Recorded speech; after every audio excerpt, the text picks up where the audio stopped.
Hi, Aries and Robin people. I'm attempting a reading outside. It's been raining all day, but now the birds are going crazy and I think we're going to have a bit of a let up. So let's dive in. Let's have a card for how you're feeling internally. The Sun and the Page of Wands, lovely. And how that's making you act externally. How that's making you act externally. The World. What a nice start. Something for the basis of the reading. What are we looking at here? Six of Wands. Gosh. Aries, Robin people, that's good. And something for the recent past. We've got the Ace of Swords, the Wheel of Fortune, and the Fool. Gosh. Okay, big times. And a card for a potential outcome based on this sort of first bit. Seven of Wands. And something coming up in the near future. Something coming up in the near future. Two cards.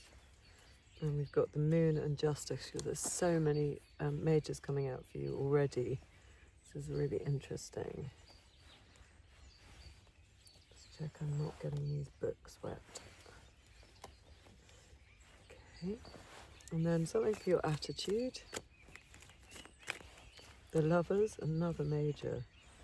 How many have we got already? 1, 2, 3, 4, 5. 5. And your environment. King of Wands. And your hopes and fears. Too wet. King of Pentacles. Gosh, what a big cast of characters we've got going on for here. And an outcome. And an outcome. Temperance. Gosh. So, Robin and Aries people, for this timeless reading, if you're stopping by now, this is a big time for you. We've got 6 majors on the table. 2, 4, 5, 6, 7. Sorry, 7. We've obviously got over our allotted 10 cards by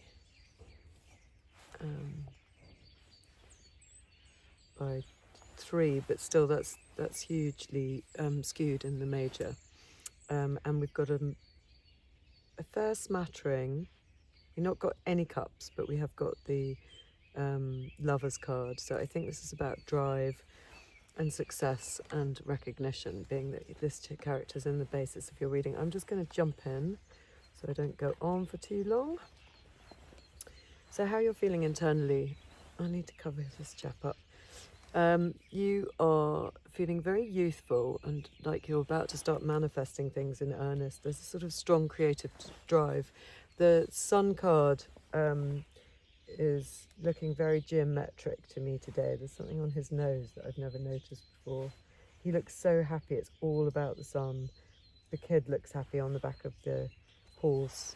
All these sunflowers. You know, paired with the Page of Wands, we're talking about a very excitable, creative, manifesting energy that feels like as if you're leaving a whole load of past hurts behind and you are now fully engaged in this kind of creative process.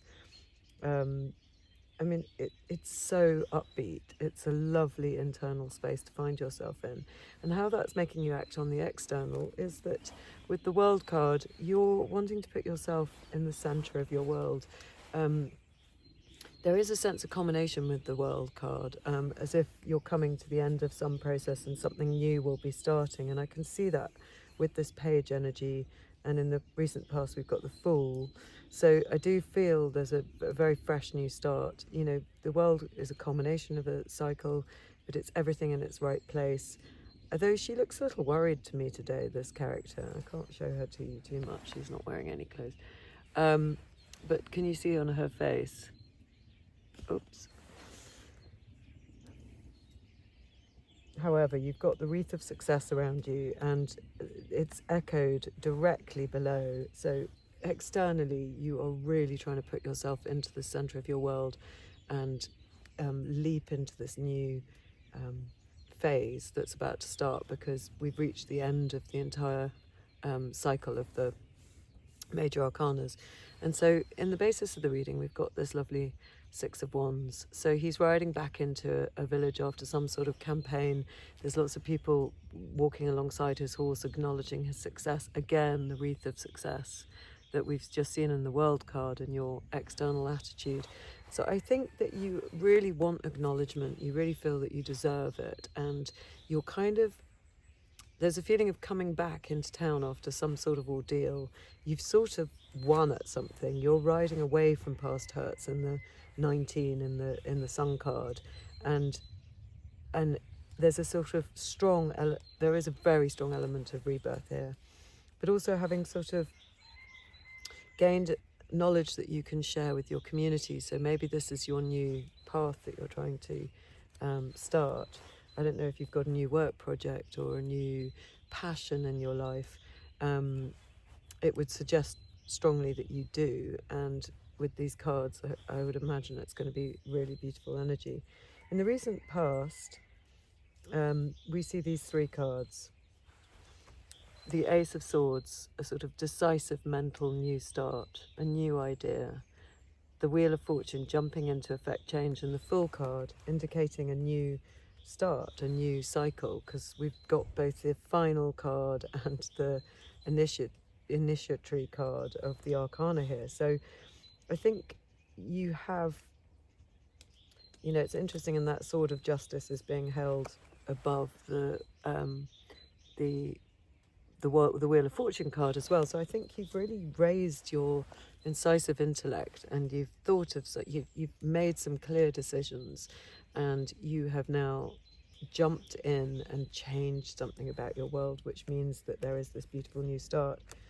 I'm going to put the glasses on. See, these are highly magnified for me, but it just means things jump out at me, which I quite like. They work better than my real glasses. Yeah, that sword, the berries again on the top of the sword, and the bits of the wreath of success again on that Ace of Swords, the yods of blessing. We've got, yeah, it's amazing. So we've got the sort of the 1, the 10, and then the 21. There's a sort of 1 and 10 adds up to the 21. So because we've got no, we haven't got the 1. That's not true, because we've got the 0. So that's not entirely true. But there's a sense of sort of what I'm picking up on is there's an initiatory, there's a middle part of the Arcana, and then there's the end part of the Arcana. So there's a sort of very kind of full sense of a cycle being completed here, and it's to do with your mind, a new idea that really wants to be brought out into the open. Now, as a potential outcome, we've got the 7 of Wands. Can you see how his shoes are different? One is a boot and one is a shoe. He's had to rush up on top of this promontory or this cliff in order to face off all of these sticks of the sort of competing needs for his attention, the things that he's got to deal with. It's fast and furious, but he is on higher ground. But it suggests that whatever this is a kind of, is such a strong energy. And, you know, again, we've got the 6 in the basis. So this new success, this new acknowledgement then gives way to kind of a strong drive of energy that might mean there's a lot coming at you at the moment. In the near future, we see the Moon and the Justice card, 2 more majors. So because of all of that energy that you're fighting off, all these new aspects to this project, or this new way that you're going about life, it could be in anything. It suggests strongly that it's kind of a creative project, from all of this manifesty type acknowledgement energy. There's a lot of wands on the table. It's quite entrepreneurial. It could be about a partnership. It could be love. But I sort of feel like it's a solo journey somehow. However, in the near future, there is going to be a lot of emotion brought out by all this newness, and trying to sort of figure out which bits of the emotion to listen to and which not. Like what you can fairly listen to is what I'm feeling, and which bits that you need to park. Or you're feeling a little bit anxious about how to proceed in the absolutely correct legal and moral, I mean, mainly legal way with this new project that you're working on. In your attitude, we have the Lovers. Sorry, I can't show it to you all of it. This does suggest that you have been given a divine choice and you've taken it. So obviously the Lovers, the traditional meaning that we would all jump to is that there's some sort of wonderful partnership and love that you're going with. Here, I think, because there's so few cups, I think this is to do with the fact that you have been given a sort of divine choice. This angel has said to you, do you want to go for this? And you've gone for it. And it's going to be very, very lucrative, and it's a good move. It gets you into a position where you are looking at scaling a new mountain, I want to say, because we've got that mountain at the bottom here. And it's presided over by an angelic force, but I'm looking today at the sort of pixie ears and wondering if it's something more natural in a way. Your environment at home or at work is one of great excitement and entrepreneurship, and there is a sense that you are selfishly in the right way, looking after your own needs and focused firmly on what this new creative endeavor is. And because it's a king, it's a mature energy, it's an energy of control, and it suggests that this will be very successful. It's the entrepreneur, it's the sort of Richard Branson-esque kind of character in the deck. And in your hopes and fears, we have another king, the King of Pentacles. He wants to make money. He wants to make everyone safe. And I think this is your ultimate aim, that you want this project to be really long-standing and to create a very sort of stable environment for yourself.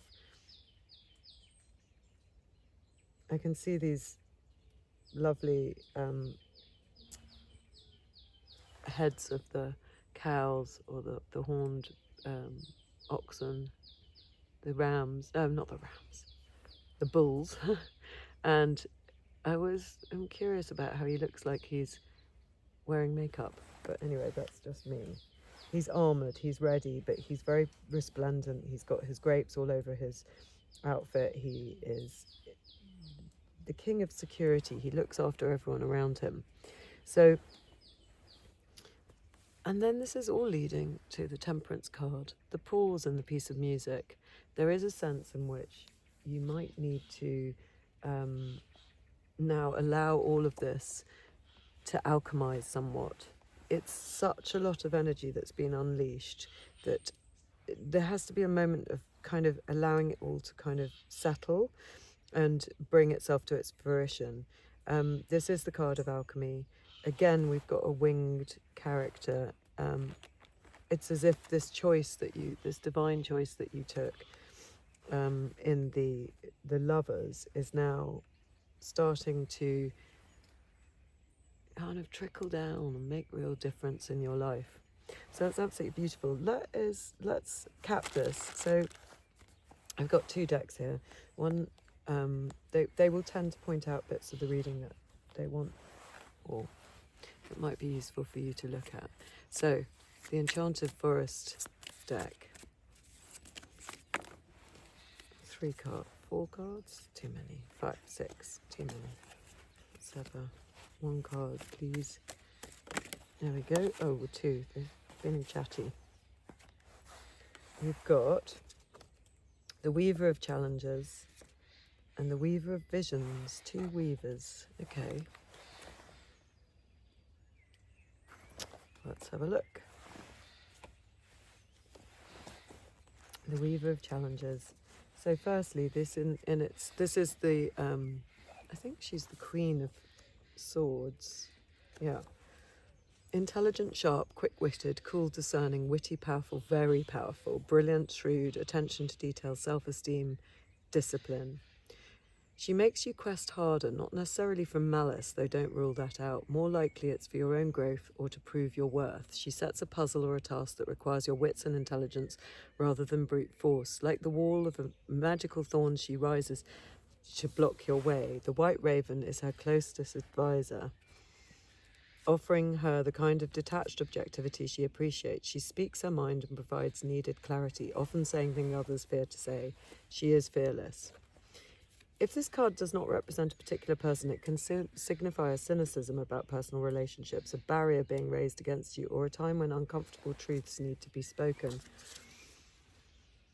That's interesting. I see that as relating back to your recent past with this Ace of Swords, which allowed you, because the Queen of Swords, which this is so objective, so intellectual, so sharp-minded, and so able to face the truth, that I think what it's pointing us to is how you have actually taken some very hard decisions and that they are worth sticking to. I don't think it's about any obstruction. I think that's a fairly negative view of the Queen of Swords, who we love. And then the Weaver of Visions, dreamy, intuitive, psychic, empathic, emotionally sensitive, graceful, subtle, a bit mysterious, devotes herself to those she deeply loves. So a completely different intuitive energy. We haven't got that many cards of sort of High Priestess or the Queen of Wands here. So I think that this is the Queen of Cups. And the Weaver of Visions is a shape-shifting enchantress, and the sacred lake is her place of magical transformation. The water's surface is boundary line between the worlds, a threshold where she crosses from one state of being to another. The Weaver is most herself in watery realms, although she can sometimes be seen among the trees if you look quickly enough.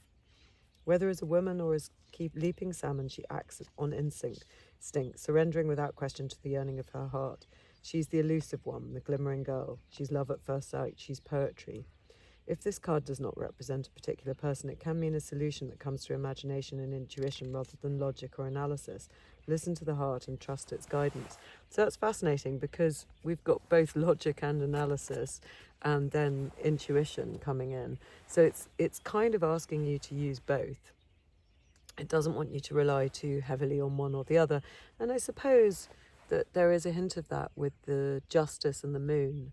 Justice raising her sword of truth. The Moon, much more intuitive, having said there wasn't any intuitive cards. There are, of course, and much more dreamy. And maybe this is how you get to this very successful end point, is not relying on one or the other too much. And that's great if you're employing both sides of yourself. Now let's have a card, not a bunch of cards, from the Shining Tribe Tarot. This is Rachel Pollock's deck, 5 of Birds. I think that's 5 of Swords. Let's have a look. Here we go. 5 of Birds. In short, it means allowing old pain to die away, sacrifices to recover from wounds, honest acceptance of loss, power from confronting a situation, possibly extreme measures to force change in a long-standing problem. The picture here comes from a vulture shrine in the 8,000-year-old city excavated in Turkey. I can't pronounce the name. On the wall of the shrine, archaeologists found a huge fresco showing vultures with wings, swooping like red brooms, sweeping down to a headless corpse lying in the dirt. Here the picture actually has more colour on the birds, and the internal skeleton of light is now a single body.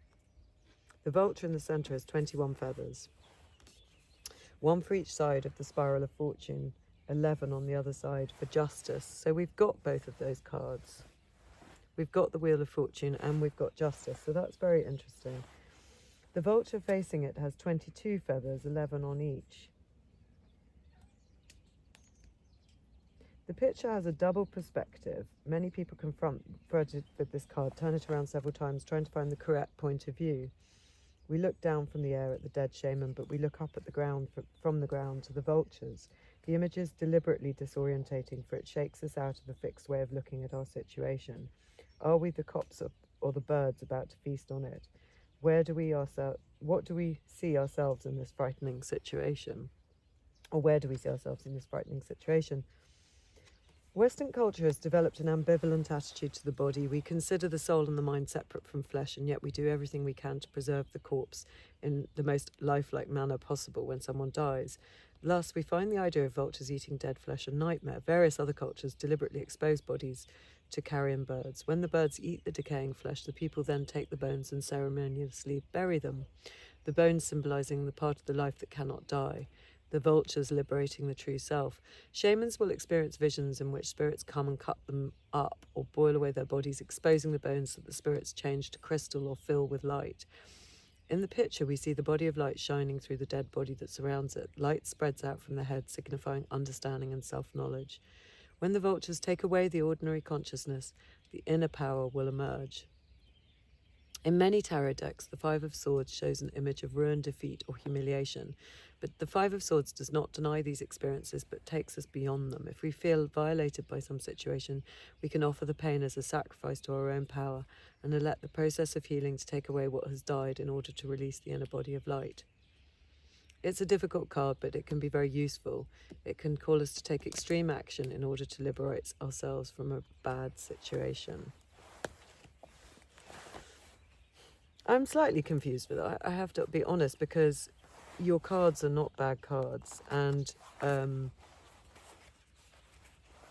bit that jumps out at me is that it refers to the wheel and then the wheel of fortune and then the justice.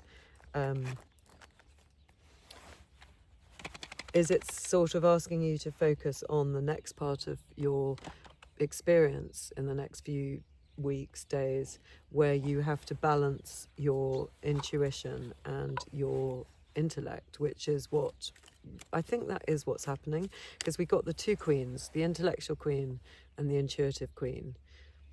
Such polar opposites. We've got in the near future these two cards, both majors. The moon, deeply intuitive, not frightened to go where it might be a bit painful, and the justice card, looking for the right path for everyone, using again the intellect. So I think that probably is what's going on, and that's why we've got this card. It's to remind you in this period of temperance where you're balancing everything, that what you're really balancing is those two parts of yourself in order to move on. And then I just asked for a little further clarification from the little Rider Waites, and this is what I've got. Another sun, reminding of you of your initiatory position where things are manifesting, and the healing of the star, and the work of the Eight of Pentacles. So what it's saying is, yes, you've got to balance these two parts, but let's remember what's really going on is that this new healed perspective, you've moved on from, you've changed something, you've moved on, and this is a very healed position. I'm trying to show you her without showing too much of her body, because she's very interesting, the star. In the temperance, she's juggling or he or she is juggling the liquid between the two cups. Here in the star, there's so much healing that she's able to just pour these cups straight, one onto the land and one into the pool. So it's kind of saying, yes, you're at a pause right now, possibly at the end of this reading, and yes, we're asking you to use both your intellect and your intuition. And full disclosure, I did another reading for you yesterday, and though the cards were quite different, that was the message that was coming through, this balance between intuition and intellect. So it's interesting, that is obviously the message. And it's saying that if you employ both of those things and really work at it, this amazing new manifestation is coming through, and it's going to be very healing for you. So that's lovely. See you again.